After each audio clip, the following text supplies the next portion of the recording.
Olá pessoal, sejam bem-vindos ao canal Usar em Moda Circular. Aqui a gente vai falar um pouco sobre tudo, sobre sustentabilidade, sobre moda, sobre second hand. E hoje a gente vai bater um bate-papo sobre o porquê que os brechós estão tão caros. Gourmetizaram os brechós?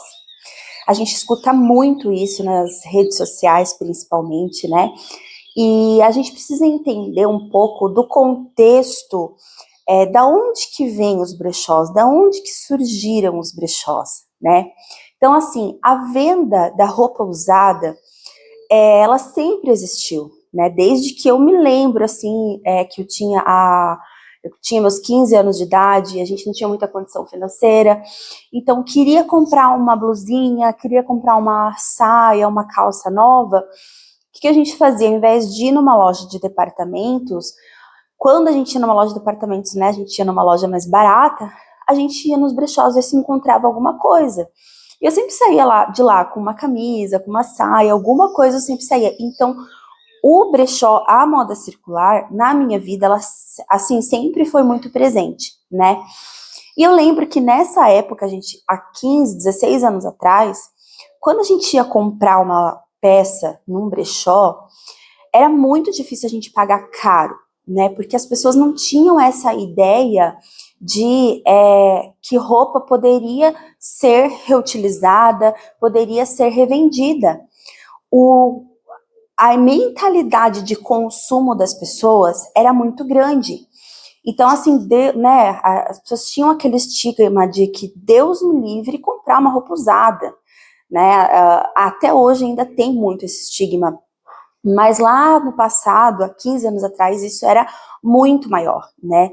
Então, eu lembro que às vezes a gente ia num brechó que era um pouquinho mais caro, e aí a gente se assustava, porque a gente não estava acostumada com aquilo, né? Mas por quê, gente? Porque o consumo, ele era muito desenfreado, a gente tinha essa cultura de ir na loja, de ir numa loja de departamentos e comprar a roupa lá, né? Então, não serve mais, não faz mais sentido no meu guarda-roupa. O que a gente fazia? A gente não tinha o costume de ir num brechó vender. Eram poucas as pessoas que tinham esse hábito, né? Então a gente doava, né? A gente passava para frente. Só que o que aconteceu, gente? Nos últimos anos, acontece que o fast fashion, ele entrou de uma forma muito agressiva na moda, né, no nosso dia a dia. Então, antes, as coleções que eram de 6 em 6 meses, né, tinha coleção de inverno e verão, começou a passar de ser de 15 em 15 dias. E hoje, todo dia, quando a gente entra na internet, a gente vê que tem novidade, que tem tendência nova. Então, o consumismo, ele aumentou de uma forma assustadora. Existe um dado, gente, de que se hoje todas as confecções parassem, toda a indústria da moda parasse, nós teríamos roupa para nossas próximas 6 gerações. Ou seja, isso é um dado alarmante. E com esse consumo desenfreado, né, começou a crescer também o quê? A preocupação da sustentabilidade, né? Então as pessoas começaram a ver esse negócio de brechó como um modelo de negócio realmente, né? Ou fazer a moda circular, reutilizar as peças como um modelo de empresa. Porque antigamente não se via assim, era uma garagem, era uma lojinha que abria, as pessoas iam lá, doavam roupa ou vendia bem baratinho e as pessoas iam lá e compravam. Só que começaram a ver o brechó como um modelo de negócio. Então começaram a estruturar isso como uma forma de empreender. Então começaram a fazer uma curadoria maior, começaram a criar, né, nichos. Então você quer uma roupa mais streetwear, você vai num brechó tal. Você quer uma roupa mais formal, você vai num brechó tal. E, gente, o second hand, ele sempre teve presente, principalmente no segmento do luxo. As pessoas comprarem uma bolsa de luxo usada, né, é algo que não vende agora, né? O second hand, há uns 10 anos atrás, isso já era muito forte no segmento do luxo. Então, o que as pessoas fizeram? Elas começaram a entender que poderia ser feito isso também com roupas casuais do dia a dia, entende? E isso faz com que o produto ele acabe se encarecendo, né? Porque você começa a pagar um aluguel, você começa a pagar um funcionário, você começa a ter uma curadoria, né? E aí isso vai encarecer o processo, você tem tributos para pagar, porque se você tem um CNPJ, você precisa pagar tributos, você precisa pagar imposto, e hoje em dia, gente, a realidade que a gente vive no Brasil, o imposto é um absurdo. Então, tudo isso faz com que, quando você vai num brechó, que ele é mais estruturado, ele vai sim, né, ser um pouco mais caro. Assim, gente, a gente tem que entender que hoje o brechó, ele é um modelo de negócio, ele não é mais aquele bazar que a gente ia antigamente. Claro, você consegue encontrar peças que você consegue pagar baratinho, 5, 10 reais, então você pode pesquisar, né, na sua cidade, bazares de igreja, e aí vocês vão lá, e lá vai ter aquelas peças, aqueles montões de peças que você precisa garimpar. Então não é nada selecionado, não tem nada com curadoria, você pode ter uns achados muito legais, muito bacana, mas tem a questão também de que às vezes você encontra uma peça muito legal, muito bacana, mas não é do seu tamanho, né? Então, o brechó, o second hand, ele virou um modelo de negócio. E assim, gente, os primeiros que foram pioneiros nessa área, assim, que realmente resolveram, não, vamos empreender com isso, sofreram muito hate, né? Porque, nossa, Deus me livre, num brechó e pagar 100 reais numa calça. Mas espera aí, uma calça da Levi's hoje, você vai no shopping, ou você vai no site lá, e ela tá por 800 reais, certo? Aí você vai no brechó e a mesma calça, a mesma qualidade, ela tá por 100 reais. E em estado de nova, né? Então você entende que você tá pagando 100 reais, mas na verdade você tá economizando, porque além de levar uma peça que ela carrega, né, uma identidade que é a marca da Levi's, você também está levando uma peça de altíssima qualidade, né? E uma das coisas que, assim, deram um boom nos brechós nos últimos anos é justamente a procura pela qualidade das peças. Porque o nosso fast fashion, principalmente aqui do Brasil, gente, a gente vê que as peças elas têm um mau acabamento, a gente vê que muita coisa tem um tecido que não vale a pena, não vale aquilo que você está pagando, né? E aí, se você quer ter uma peça de excelente qualidade, você precisa ir para umas marcas que, consequentemente, você vai pagar muito mais caro, né? Então, por exemplo, a Farm é uma marca maravilhosa, que eu amo a qualidade que eles entregam, mas você vai ter que desembolsar um pouco mais, né? Por causa da qualidade e da excelência do trabalho. Então, isso, as pessoas começaram a entender que para ter peças boas e de qualidade no guarda-roupa, elas podem fazer o quê? Comprar em brechó. E então, gente, assim, hoje tem muita gente que ainda tem essa mentalidade de que brechó tem que vender tudo baratinho. Só que, gente, para manter uma empresa, você precisa ter uma margem de lucro. E a margem de lucro do brechó, diferente do que muitas pessoas pensam, ela não é alta. Porque, por exemplo, eu compro uma calça a 20 reais e eu coloco vender a 100. Nossa, meu Deus do céu, você ganhou 80 reais ali de lucro em cima daquela calça. Tá. Só que aí você tem o aluguel, você tem funcionário, você tem os impostos, você tem tudo isso para pagar, água, luz, beleza. Então o custo daquela calça não foi só 20 reais. Quando você dilui no custo fixo da tua empresa, ela vai custar uma média de R$ 40, fora as embalagens, etiquetas, gente, tudo isso custa dinheiro, tá? Tudo isso custa dinheiro.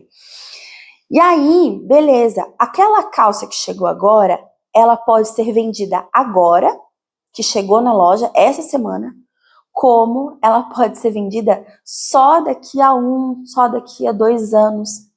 Por quê, gente? Porque a gente não trabalha com tendência, a gente trabalha com peças atemporais. E essa peça que tá no brechó, que tá parada, certo? Ela é custo, ela é dinheiro parado.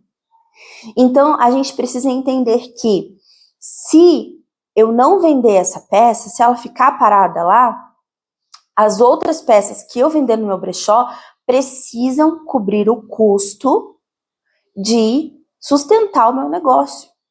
Fora de que, claro, preciso também pagar as minhas contas. Vocês entendem? E uma das coisas que hoje eu vejo que encarece mais as peças de um brechó, digamos assim, não que encarece, mas que valoriza muito o modelo de negócio de brechó, é a exclusividade que essa loja vai te entregar. Então, quanto mais exclusiva for as peças, gente, mais valorizado esse brechó vai ser. Por quê? Porque é muito difícil de encontrar peças muito exclusivas. Então, por exemplo, se o brechó ele trabalha com as pessoas irem lá e levarem peças para fazer a avaliação. Eu já tive loja. Hoje meu negócio é 100% online, né? Eu tô preferindo trabalhar dessa forma porque eu consigo conciliar a minha vida pessoal enquanto eu tenho criança pequena e o meu negócio. Mas vocês não têm ideia da quantidade de peças que chega pra gente para fazer avaliação que a gente tem que dizer não. Eu poderia, assim, gente, com segurança, se você é dono de brechó e tá assistindo esse vídeo, eu quero que você comente aqui embaixo se isso é verdade ou não, tá? Eu posso dizer para vocês, assim, com segurança, que das peças que chegam no nosso brechó pra gente avaliar, 90 a 95% das peças a gente tem que dizer não. Porque não é a qualidade que a gente trabalha, não o nicho que a gente trabalha. Muitas vezes a peça até é boa, é bonita, mas não faz sentido para o meu público-alvo. Então, gente, vocês têm ideia do que é pegar 100 peças na mão, avaliar uma por uma, para 95, 97 peças você ter que dizer não? Muita coisa chega sem curadoria, muita coisa chega rasgado, com mancha. E esse trabalho manual, gente, é muito exaustivo, muito cansativo, tá? E até mesmo aqueles brechós que já fazem uma pré-avaliação, você, tipo, manda fotos de algumas coisas que você tem, e aí, se aprovado, você leva no brechó para fazer uma avaliação física, ainda assim, é muita mensagem que chega de peça que você precisa dizer não, e quando chega lá, às vezes não é aquela qualidade toda que você imaginava, que você esperava. Então, este processo, gente, da curadoria, quanto mais seletivo for o brechó, quanto mais exclusividade ele entregar para você, mais valorizado esse brechó tem que ser. E assim, eu nem estou entrando na pauta, vocês estão vendo que eu nem estou entrando na pauta do processo da curadoria em si, porque depois que as peças são selecionadas e passam pela nossa avaliação, você precisa lavar, você precisa colocar um botão, às vezes é uma peça muito boa, mas que precisa ali fazer um pontinho na parte interna, ou precisa de uma costurinha, e tudo isso, gente, leva tempo, e tempo é dinheiro. E eu nem tô entrando nessa pauta de curadoria, porque a maioria dos donos de brechó sempre vão falar, é a curadoria. Mas o que realmente encarece um brechó hoje é a seletividade das peças. Eu, no meu caso, eu não trabalho comprando diretamente dos meus clientes. Então eu saio garimpar. Eu rodo a cidade inteira aqui, de Curitiba já tem uns pontos mais ou menos aonde eu gosto de garimpar, mas eu trabalho com peças muito selecionadas. Então, um blazer bem estruturado, uma camisa que seja uma camisa de marca, camisas de linho, camisas de seda. E, gente, não é qualquer brechó que você vai que você encontra esse tipo de peça. Às vezes eu tenho que rodar muito para conseguir achar uma peça que se enquadre no padrão da minha loja. E às vezes quando encontro eu pago caro, eu não pago barato, né? Porque a peça faz sentido para minha loja, para o meu brechó, ela tá cara, mas eu sei que faz parte ali do meu acervo. Então eu acabo comprando mais caro mesmo, porque é difícil de achar, é difícil de encontrar. Eu cansei, gente, de entrar em brechós para garimpar para minha loja e sair sem nada. Olhar, passar, ficar meia hora, uma hora ali dentro, olhando, garimpando, ver se eu encontro alguma coisa e sair sem nada. Então, esse processo de sair, de buscar, de correr atrás, ele é cansativo e é um trabalho que você, na sua casa, você não vai ter, porque você vai chegar, né, no meu Instagram, você vai chegar, ou na loja que você for, as peças já vão estar selecionadas, higienizadas, prontas para usar.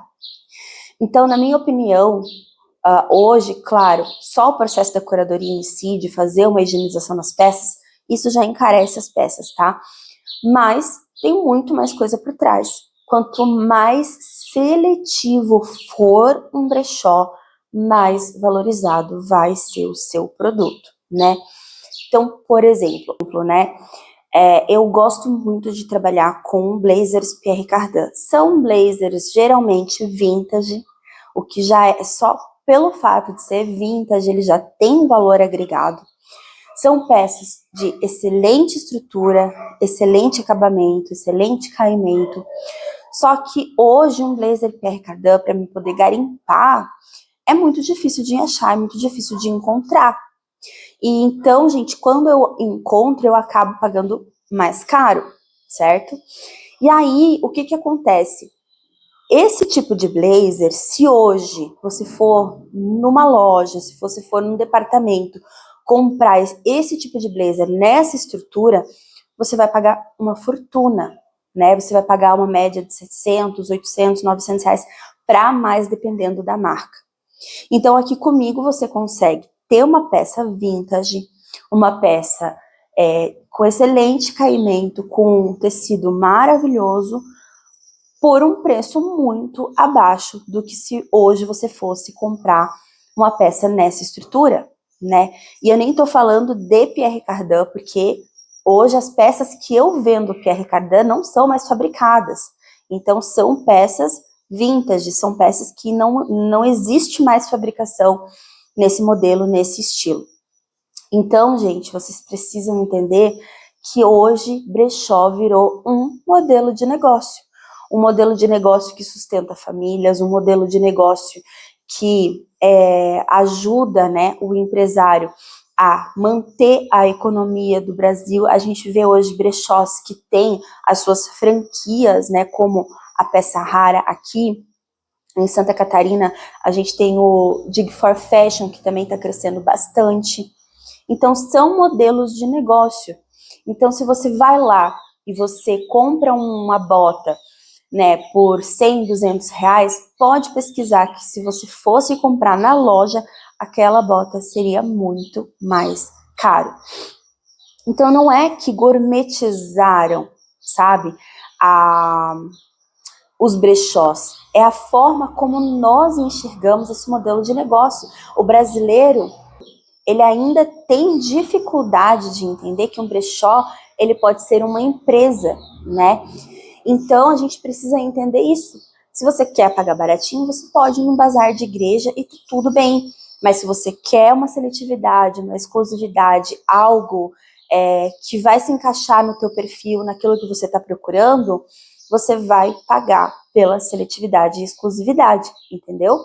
Então é isso, eu acho que mais é uma questão de cultura, as pessoas pararem para pensar, né, que Hoje, brechó é sim um modelo de negócio, é um modelo de negócio para ganhar dinheiro e que isso bota comida na mesa de muita gente, tá? Então é isso, pessoal. Espero que vocês tenham gostado desse conteúdo. Se vocês acham que faltou alguma coisa aí na minha visão que vocês podem acrescentar, coloquem aqui nos comentários. Donos de brechó, deem aí o seu ponto de vista. E eu vou falar uma coisa para vocês, gente.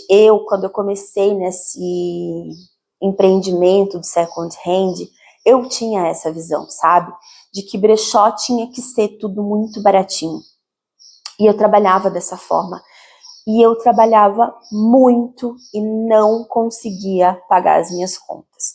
Porque essa mentalidade é uma mentalidade antiga, né? Então, hoje eu enxergo no brechó como um modelo de negócio que eu preciso, né, ter meu lucro para poder reinvestir na empresa, para poder pagar as minhas contas.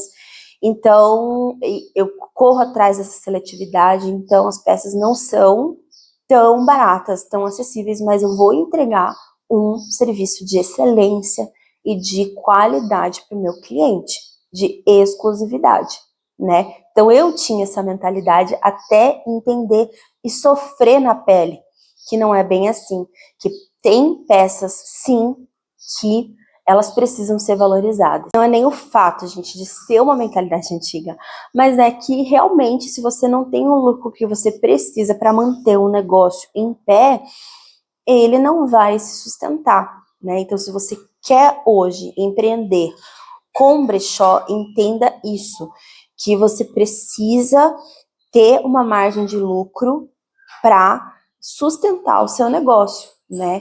Existem pessoas que têm brechós aí na garagem da sua casa, que não pagam aluguel, que são sozinhas, que não pagam um funcionário. Então, claro que isso às vezes também faz que não tenha uma seletividade, que a pessoa vende desde o infantil, né, aquele brechózão, sabe, que tem de tudo. Então, isso faz, claro, com que as pessoas, com que essa pessoa consiga fazer um preço mais em conta, né? Mas se você quer levar real um brechó como um negócio, então você precisa entender que você tem que saber precificar o seu produto, senão seu negócio vai quebrar. Então eu espero que vocês tenham gostado deste conteúdo, gente. Eu vou estar fazendo mais vídeos por aqui, a gente vai estar falando sobre diversos assuntos, principalmente sobre moda, e é isso. Espero que vocês tenham gostado, até uma próxima.